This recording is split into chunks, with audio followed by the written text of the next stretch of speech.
All right, so for those of you who don't know me, my name is Jace. I'm one of the team members here at Renaissance. I'm going to be sharing with you this month. And so if you're going to, one of the things you'll notice about Renaissance is we're very participatory and collaborative.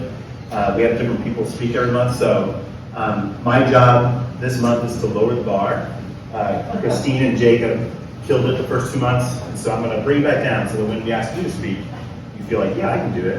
Jason. So that's the goal today, so hopefully we'll do that. What we're going to do first, we're going to start out with participation here, is if you have a part to read, keep your eyes open, but everyone else, close your eyes. We're just going to read from John 11. That's where we're going to spend all of today. And I asked some helpers to help me. This is going to be a little bit of an interpretive, dramatic reading. We're going to read it with different parts. Okay, so if you're not reading it, just close your eyes and just kind of listen to this interaction that Jesus has with Mary, Martha, and Lazarus. Here we go. A man named Lazarus was sick. He lived in Bethany with his sisters, Mary and Martha. This is the Mary who later poured the expensive perfume on the Lord's feet and wiped them with her hair. Her brother Lazarus was sick, so the two sisters sent a message to Jesus telling him, "Lord, your dear friend is very sick." But when Jesus heard about it, he said, "Lazarus' sickness will not end in death. No, it happened for the glory of God, so that the Son of God will receive glory from this." So although Jesus loved Martha, Mary, and Lazarus, he stayed where he was for the next 2 days. Finally, he said to his disciples, "Let's go back to Judea." But his disciples objected. "Rabbi," they said, "only a few days ago people in Judea were trying to stone you. Are you going there again?" There are 12 hours of daylight every day. During the day, people can walk safely. They can see because they have the light of this world. But at night, there is danger of stumbling because they have no light. Our friend Lazarus has fallen asleep, but now I will go and wake him up." "Lord, if he is sleeping, he will soon get better." They thought Jesus meant Lazarus was simply sleeping, but Jesus meant Lazarus had died, so he told them plainly. "Lazarus is dead. For your sake, I'm glad I wasn't there. For now you will really believe. Come, let's go see him." Thomas, nicknamed the twin, said to his fellow disciples, "Let's go too and die with Jesus." When Jesus arrived at Bethany, he was told that Lazarus had already been in the grave for 4 days. Bethany was only a few miles down the road from Jerusalem, and many of the people had come to console Martha and Mary in their loss. When Martha got word that Jesus was coming, she went to meet him. But Mary stayed in the house. Martha said to Jesus, "Lord, if only you had been here, my brother would not have died. But even now I know that God will give you whatever you ask." Your brother will rise again. Yes, he will rise when everyone else rises at the last day. I am the resurrection and the life. Anyone who believes in me will live even after dying. Everyone who lives in me and believes in me will never die. Do you believe this, Martha? Yes, Lord, I have always believed you are the Messiah, the Son of God, the one who is coming to the world from God. Then she returned to Mary. She called Mary aside from the mourners and told her. "Teacher is here, wants to see you." So Mary immediately went to him. Jesus had stayed outside the village at the place where Martha met him. When the people who were at the house consoling Mary saw her leave so hastily, they assumed she was going to Lazarus' grave to weep, so they followed her there. When Mary arrived and saw Jesus, she fell at his feet and said, "Lord, if only you had been here, my brother would not have died."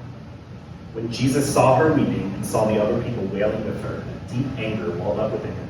He was deeply troubled. Where have you put him? Lord, come and see." Then Jesus wept. The people who were standing nearby said, See how much he loved him. but some said, This man healed a blind man. Couldn't he have kept Lazarus from dying? Jesus was still angry as he arrived at the tomb, a cave with a stone rolled across its entrance. Roll the stone aside. But Martha, the dead man's sister, protested. "Lord, he has been dead for 4 days. The smell will be terrible." Didn't I tell you that you would see God's glory if you believe? So they rolled the stone aside. Then Jesus looked up to heaven and said, Father, thank you for hearing me. You always hear me, but I said it out loud for the sake of all these people standing here, so that they will believe you sent me.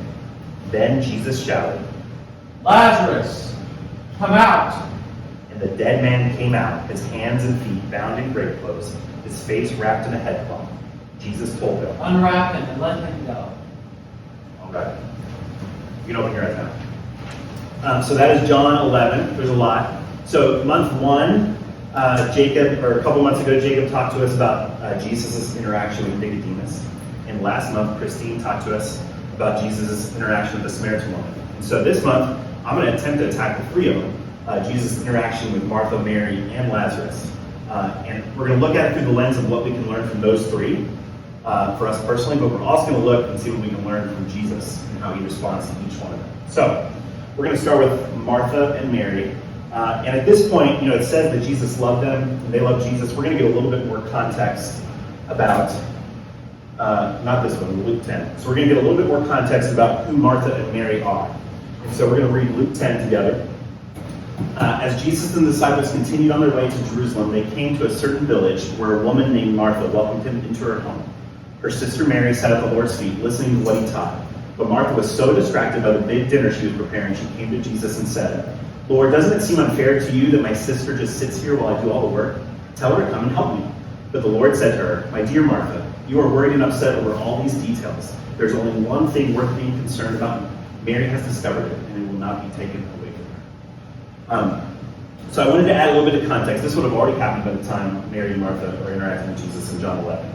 And so what we learn here about the 2 sisters is a couple things. One, Martha, she's distracted, she's anxious, she's worried about all the details. She's the older sister, and my guess is that she's the rule follower. She's probably the one with the to-do list, right? She has to do everything the way it's supposed to be done, in order. She's following all the conventional norms of the day. And Mary is the opposite, right? She's just feeling it in the moment. She's sitting at the feet of Jesus. And in that day, she's going against every cultural norm, right? So women, first of all, are not supposed to sit at the feet of a rabbi. Like, that's a no-no. Number 2 is they were hosting a dinner party, and she is a host. So she's supposed to be helping make dinner. And so you see the contrast between the 2 personalities here with Martha and Mary. That's going to come into play. But we also see that they both have a relationship with Jesus. So if you notice, well, Mary's the easy one, right? She's sitting at the feet of Jesus, and she's not supposed to be. So clearly there's a relationship there between the 2 of them. But I find it more interesting that Martha definitely had a relationship with Jesus, because if you caught it, she says, let's go back to Luke 10. So if you caught it, she says, Lord, doesn't it seem unfair to you that my sister just sits here while I do all the work? Tell her to come and help me. Right? That's not something you say to someone you just met, right? You're trying to, she's trying to prod Jesus, Jesus, tell Mary to come and help me. Right? If this is the first time they were together, they wouldn't be saying that. That's something you say to a friend when you want them to be on your side, right? So clearly Martha and Jesus have this relationship. So let's go back to the story in John 11 now. And let's look at how both of them interacted with Jesus. And so Jesus comes, gets to the town, they come up. Martha is the first one to meet Jesus, and her first response is, Lord, if only you had been here, my brother would not have died. Now, I wish we had the Bible. I wish we could read tone in the Bible. I would love to hear how she said those words. But my guess is that because she loved him and had this relationship with him, my guess is she knew deep down at her core, Jesus could have done something like this. So I think that there's some disappointment there. Like, Lord, if you had been here, you would have stopped this. She'd probably seen Jesus' other miracles already. This isn't the first time Jesus had done something miraculous, right? And so she knows that Jesus could have done something about it. And so there, I view her saying this with some disappointment. Like, Lord, if you had been here, my brother would not have died, right? And then she has this back and forth with Jesus, and it's almost like, she says, Lord, you've been here, and then you now know. And Jesus says, your brother will rise again. She says, yes, he will. And then they keep going on. They have this back and forth, and she keeps saying, yes, I will, yes, I will, yes, I will. And it's almost like she's trying to convince herself, right? Have you ever done that where you're like talking to yourself, and you believe something, but you're doubting, and so you're just like saying it, trying to convince yourself that it's true? That's how I picture Martha in this instance. She's saying these things, she's having this theological conversation with Jesus, and she's trying to convince herself that it's true. So let's go to Mary's then. So Mary's interaction, so she comes, so he has this interaction with Martha. We're going to come back to that. Martha goes back. Martha gets Mary. Mary comes, and what is she? The first thing that she says to Jesus, Lord, if you had been here, my brother would not have died. Almost word for word exactly what Martha said, right? it makes me wonder, like it's been 4 days since Lazarus died, right? How many times do you think they were sitting at the house together, the two sisters, saying this exact same thing to one another? Like, gosh, if Jesus had just been here, we wouldn't have died. Like, they both said almost word for word, like they had to talk about this, right? Like, this is something that was discussed. Lord, if you'd been here, my brother would not have died. But how does she deal with her disappointment? She says that she wept, right? So she sat at the feet of Jesus, just like she did in the Luke passage, and she wept, and Jesus wept with her. And so the first takeaway, so let's go back to Martha. So I think that there's something we can learn from each one of them and how they handle their disappointment. So if we go back to what Martha said, Lord, if you'd been here, my brother would not have died. But even now, I know that God will give you whatever you ask. So there's this disappointment and there's this doubt creeping in, but she says, even now, I know that God will give you whatever you ask. But beyond all that, there was still a trust there. So that's the first takeaway for today. The thing that we can learn from Martha is, what's the even now question that you need to ask? What's the even now prayer that you need to pray? Where do you need to trust Jesus despite your disappointment? The thing that you say, God, you could have done this. God, you should have. If only you were here, you could have done this. But what's the even now prayer that you need to pray? Even now, in the midst of this, in the midst of my disappointment, I'm still going to trust, even if I have to try and convince myself. Right? And then with Mary, the thing that we learn from Mary, and the question that I think that we need to ask ourselves is, where do you need permission to grieve? Right? She was clearly disappointed with Jesus, and she didn't run. She wasn't mad at him. She didn't leave. She sat at his feet again, and she cried. So where do you need permission to grieve, and how can you allow Jesus in to grieve with you? Both of them dealt with their disappointment in very different ways. They had two very different personalities. But I think that we need to ask ourselves both of those questions. How do we deal with when God doesn't do the thing that we know he could do? Right? They were convinced he could have stopped this. But they let it happen. But Jesus let it happen. And so to ask ourselves those two questions. So now we're going to flip the script. We're going to go back to the same passage, but we're going to look at what Jesus says to them. And I think that we're going to learn from Jesus and his interaction with Mary and Martha in this. So the first thing I think we can learn from Jesus, from the way that he interacts with both of them, is that he can handle our disappointments. Jesus isn't scared. He wasn't flustered. He didn't turn away. And secondly, not only can he handle it, but he met each sister intentionally in a way that ministered to them. Right? So if you think about it, so what was Martha doing? Martha was asking and having this back and forth, and it was almost like he could tell, right? He knows Martha, and he knows that she's thinking through all the details, right? And so he's having this theological conversation with her, right? He says, your brother will rise again. Martha says, he will rise when everyone else rises. Next, and Jesus says, I'm the resurrection and life. No one believes in me. And she says, yes, Lord. There's this, I know, yes, Lord, I know. And it's like he's entering in, because what he's trying to do is he's trying to get it to move from her head to her heart, right? So he's saying, she's trying to convince herself, and he asks her a question, and this is the takeaway from their interaction that I think we can learn from Jesus. He asked her a question, and I think it's more of an invitation here. He says, do you believe this? So they have this back and forth. He says, do you believe this? And again, I wish we had tone, but I think if I could hear Jesus say to me really gently, do you believe this, Martha? Like, can we move this down here? Like, I know you say you do, but do you actually believe this? And it's an invitation. It's an invitation to trust deeper. So we need to ask this for ourselves first. Do we believe this? Has it moved from our head to our hearts? But I think the missional implication for us is, who are we close to, that we have a relationship with, that we know really well, that we can invite in to a deeper trust in Jesus? Who's someone that we know in our life that we could say, but do you believe this? Do you trust Jesus? You say you do, but are you? In a gentle, inviting way. So I think that's what we can learn from Jesus and his interaction with Martha. And then he ministers to Mary in a very different way, right? And so what does he do with her? It says Mary falls at his feet and is weeping, and he weeps with her. He grieves with her. He grieves with Mary, even knowing what he's about to do, right? Like, he knows he's going to raise Lazarus from the dead. He could have just been like, if it was me, I would go, Mary, don't cry. Like, just wait a few minutes. You know, like, it's gonna be okay. Right? But he doesn't. He enters into the grief with Mary, even knowing what he's about to do.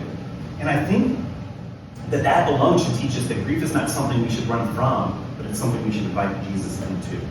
right? Going back to that first question. Grief is not something we should run from, but it's something we should invite Jesus into. And he meets her so much in that grief that it says it causes her to well, a deep anger well up inside of him. He's deeply troubled. And so I found this interesting. I'm not the Bible scholar, but I love looking things up. And I was intrigued about what, because in my translation it says something different for this. So I want to know what the Greek word was. And the Greek word is embryomai. I'm probably butchering that pronunciation, but embryomai. The definition means to be moved with anger, to admonish sternly. Another translation says indignant. Another one is a deep and hearty sigh. But the literal translation, this is my favorite, it says it literally means to snort like an angry horse. Okay? And so I picture this, my wife Katie makes fun of me all the time, but when I get really mad and frustrated, not at any one in particular, just like it's something that happened. I think it somewhat sounds like an angry horse, but it's just this like, right? Like it's just mad. And it's a deep and hearty sigh. So I just picture but what was Jesus angry at? Right? What was he angry at? I think he was angry at the evil one. I think he was angry at the enemy of humanity. I think he was angry because he's like this, so this deep and hearty sigh, right? So he's, it's not supposed to be this way. There's not supposed to be pain and suffering. There's not supposed to be death. This is not the design. This is not how it was supposed to be. And I think he's just so angry. He's so angry that Lazarus had to die. He's so angry that Mary's grieving. He's so angry that his friends are going through this hard time. And it stirs up this emotion in him. He sat in the grief long enough and allowed it to stir up that anger inside of him. And I think in today's world, a lot of us, I think the emotion of the day for a lot of us is apathy or numbness. I think there's so much information, there's so many wrongs in the world that we see them, we just gloss over them and go on to the next. And I think we can all use a little bit more embryomai. I think we could all use a little bit more of something that just causes us to get angry and wants us to do something about it. And so that's the challenge. That's the challenge from this interaction with Mary is, what is something that isn't as it should be that causes you to embryomai? And if the answer is nothing, then maybe you need to sit in the grief of something a little bit more until it causes that just, why does it have to be like this? Right? Like what when you see it makes you angry and want to do something about it? It could be a system of injustice or oppression, abuse of power, the unhoused population, maybe it's an addiction, maybe it's broken relationships between people you know. But what is it, something in you that stirs up something so much that you visibly let out a snort like an angry horse, just like it's not supposed to be this way. So that's the other question from Jesus and Mary. So as you can see, there's a lot we can learn from both Mary and Martha, and there's a lot we can learn from how Jesus responds to each of them in this encounter. There's stuff for us to learn personally, and also how we, as we are ambassadors of Christ in the world, and how we can live this out. So, but this is the story of Lazarus. So real quickly, I want to talk about Lazarus. So let's keep going in the story, or in the passage. So it says Jesus was still angry. It's that same word in the Greek. He gets to the grave and it's another one of those, like just still upset. He said, roll the stone back. And then Martha, what does Martha do? Of course, she's thinking of all the details, right? So she's like, Lord, he's been dead for 4 days, and there's going to be a really bad smell, right? She's constantly just always worried about those things. But I don't want us to gloss over here is the 4 days. That was actually really important in Jewish times. There was a superstition that the spirit of the body hovered near a body for 3 days. And so it was kind of tradition, someone would die, everyone would come over, and they would pray and grieve and be near the body, right? But and it was kind of like they're just holding out, there's a sliver of hope. But once the 3 days came and gone, then it was like, we're beyond hope. There is no more hope. And so that's going to be important. So I want us to look at a passage from a book called God's Favorite Place on Earth by Frank Viola. And he's talking about resurrection, specifically this encounter with Lazarus, but he's talking about more specifically resurrection. So let's read this together. In resurrection, God starts all over with a new creation. But resurrection always follows suffering and death. Herein lies an important lesson. If you make a home for the Lord Jesus Christ, hard times will come. Crisis will come. Suffering will come. Even death in some form will come. Suffering is worldwide and neck deep. But for the Christian, suffering has a special purpose. It's the chiseling of God designed to transform you into the image of His Son. Information doesn't produce transformation. Suffering that leads us to embrace Christ does. Information doesn't produce transformation. Suffering that leads us to embrace Christ does. And so the question that we can learn from Lazarus in the story, who is resurrected, is What does God need to resurrect in your life that feels beyond hope? Like there's not a chance anymore? Is it a relationship with someone? A part of yourself that you don't like? A sin in your life? A dream that you once had you've given up on a long time ago that needs to be resurrected in you? Because Jesus said, what did he say to Martha? I am the resurrection. He's offering us that. But I also want to focus on the very last thing that Jesus says. He says, unwrap him and let him go. He's saying this to all the crowd that's around. So I want to read another passage from that same book, talking about that specific moment. Jesus did not unbind Lazarus. Instead, he told the crowd to do it. It was as if he said, I want you to co-labor with me in bringing freedom to others. Since I have set you free, you are now my agents to set others free. I've called you to be my bondage breakers for others. Loose him and let him go, is what the Lord said to those in Bethany. If the Lord has set you free, he has granted you the power to set others free. Note that Lazarus could not unbind himself. He needed others to do it. We cannot free ourselves. This is precisely what resurrection life does. Resurrection life liberates us from all things except Christ himself. And he gives us his resurrection life so that we may go and do likewise, liberating others from sin, condemnation, guilt, shame, the world, and the devil. Setting people free from bondage is deeply embedded in the soundtrack of Jesus' ministry, and it should be embedded in ours as well. This isn't a burden, but a glorious privilege. This isn't a burden, but a glorious privilege. And so in Jesus is the resurrection. This resurrection life, this life of tomorrow is available for us today. And so the question for yourself is, do you believe that he can resurrect something in your life? But the question is also for others. What does it look like to be a bondage breaker for others? How can we liberate others from sin, condemnation, guilt, shame in the world? How can we be Christ ambassadors out in the world, liberating others of that same thing and offering them the resurrection life that's available in Jesus? So, as you can see, this whole passage is rich with application. I just picked out a few things. I could have done a million different ones. But I want us to just pause and take a moment just to think about the implications for us personally, and then the implications for us missionally as we are living this out in the world. So, the first question for you, and what we're going to do is I'll explain what we're going to do, but you're going to actually answer this in a little small group right now. So think about this as I say these questions, okay? So personally, who do you relate to most today? Is it Martha, where you're disappointed and doubt, and you trust in the midst of that? Is it Mary, where you're grieving and you just need to invite Jesus in to grieve with you? Or is it Lazarus, you're in need of a resurrection? That's the first question. You can answer that one, or you can answer the second question. Is which attribute of Jesus do you need to exercise more? Is it inviting someone to a deeper belief? Is it the embryomile mind, to be moved, to be stirred up with that anger at the way things aren't the way they're supposed to be in the world? Or is it liberating others and setting them free from bondage and offering them the resurrection? So you can answer the first question or the second question. Well, who do you most relate to in the story? Or where do you most need to exercise and be more like Jesus, one of those three ways? So here's what we're going to do. I said we're going to be participatory. So what I would like for you to do is in groups of 2 or 3, and there has to be at least one person in your group that you didn't come with today. Just right where you're at, just sitting in your chair real quick. You're going to have exactly 3 minutes, no more than that, so 1 minute per person. And you're just going to answer one of those questions and kind of share in your group. Sound good?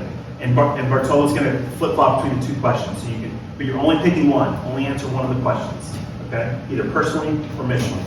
Sound good? All right, find a group of 2 or 3. No more than 3. No 4 groups. Only 2 or 3. We don't have time for 4. Time starts now.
There's been 1 minute, 2 minutes left.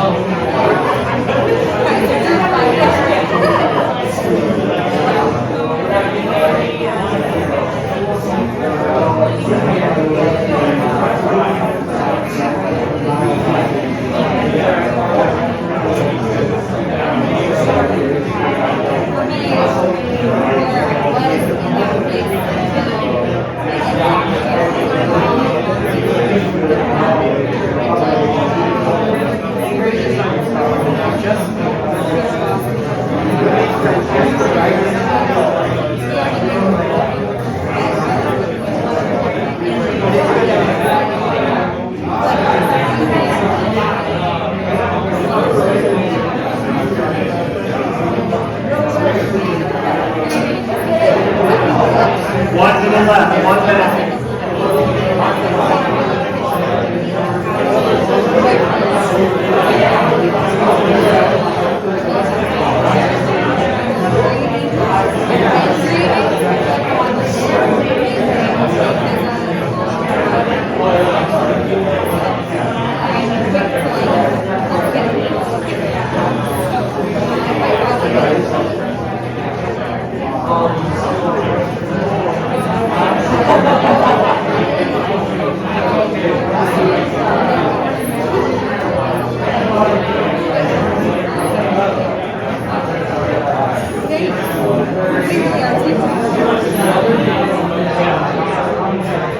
Seconds, wrap it up.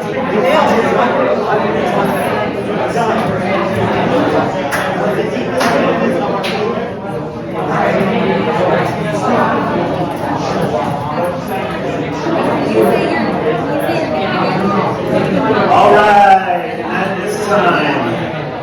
So scoot your chair back. We are out of time. I'd give you more, but I'm on a time limit here. So you only got 3. All right.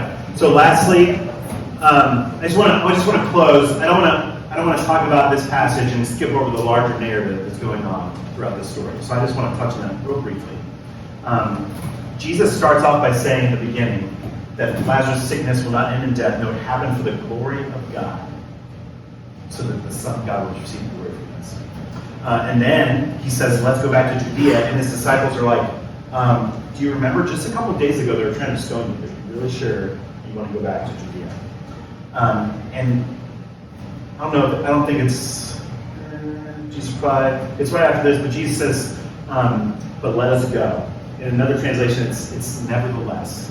Nevertheless. I love that phrase, but nevertheless, let us go back. He knew all the time. And then, so I keep going, but nevertheless, why did he go? Because towards the end, he's talking to Martha and he says, didn't I tell you that you would see God's glory? Didn't I tell you, Martha? Another invitation, Martha, right? Didn't I tell you, Martha, you would see God's glory?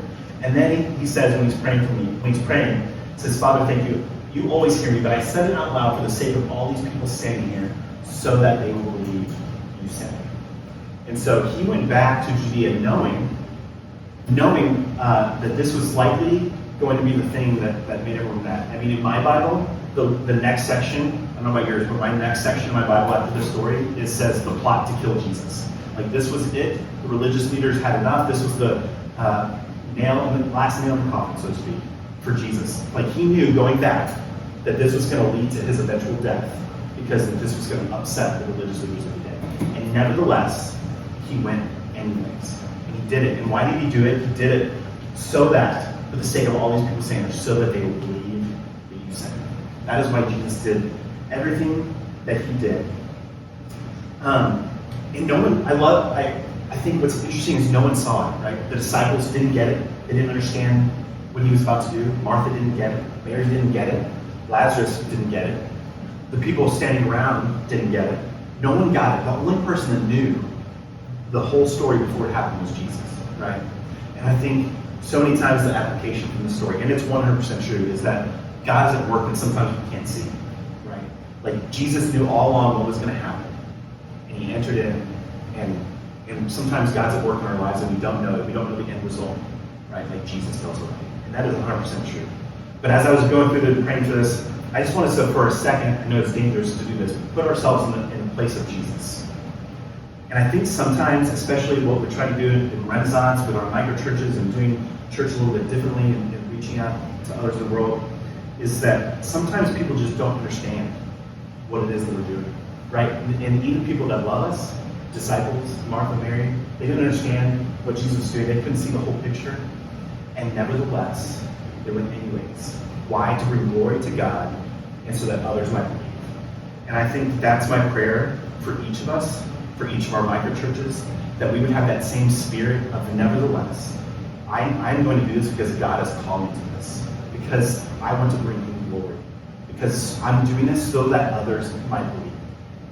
I just pray that each one of us, as we go out and live in the world, and as we live as missionaries, when we live, work, and play, that we would carry around that spirit.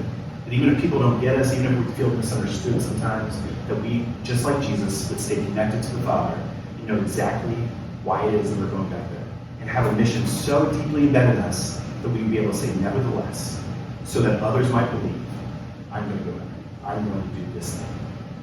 And that's my prayer for all of us in Renaissance. So let me close us in prayer, and then we'll move on to what's next. Dear Lord Jesus, we just thank you for how you ministered to us, how you ministered to Martha and Mary in such an intentional way, and how you ministered to each one of us in a way that is unique to us and our personalities, Lord. We just thank you so much for that. And we just ask that something today, that we could take something away from this, that we would learn something, that maybe some embryomai would come out of us, that we'd be stirred up, that we could trust you despite our disappointments, Lord, that more than anything, that we would have that same spirit as we did. That nevertheless, I'm going to go back, even if it has consequences, even if there's sacrifices to be made, because I want to bring you glory, and I'm doing it so that others might believe. Lord, I just pray that through all these things, you would bless each of us and each of our micro churches, that we go about to living this out, and as your ambassadors, to bring about the kingdom of God where we live. So, in your name, amen.